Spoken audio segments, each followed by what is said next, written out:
Hey, how's it going everyone? Lego Boss here and welcome to my Lego city. In this video I'll be showing you some pretty cool updates that I've done throughout the city, including two really interesting custom modifications that I've done to two existing Lego sets. Let's get into this. I think you might have already been able to tell what the first modification that I want to show you was. It's the pizzeria right here and the fact that I've added another floor to it. So now it's a 4-story tall building. I mean, this isn't really something too spectacular. I just got a bunch of pieces that were needed, some pretty basic ones, and just built a floor replicating the one underneath.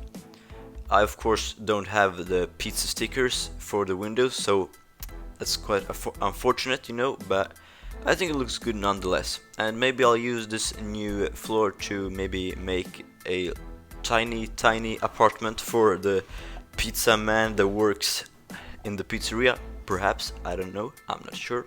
We're gonna see about that. This thing took me around maybe 15 minutes to make, and really most of the time just went to trying to search for the pieces, because as you can see I didn't even find all of the necessary ones. For example, the windows don't even have window panes in them, so that's kind of, you know, unfortunate. And the like dark gray wedge things underneath the windows, I don't really know what they're called. Yeah, well, those don't match either, but it's close enough, so I'm accepting it. Now before I show you the next modification that I've done, I just want to let you see the park, and maybe not the park specifically, but what I've done to the park's orientation. As you may remember, the whole park actually faced away from the city, so you know, the park entrance was like at the end of the table, so there was no way, you know, to like for the minifigures to enter the park. But you live and you learn, and so I corrected my enormous mistake, and now we have this, which looks really nice, I must say. And I also fixed this corner here. I added the rounded off, like the rounded fence, which does leave me with quite a huge problem, because the grass can't of course just be leaking out of the park like that. That's not okay.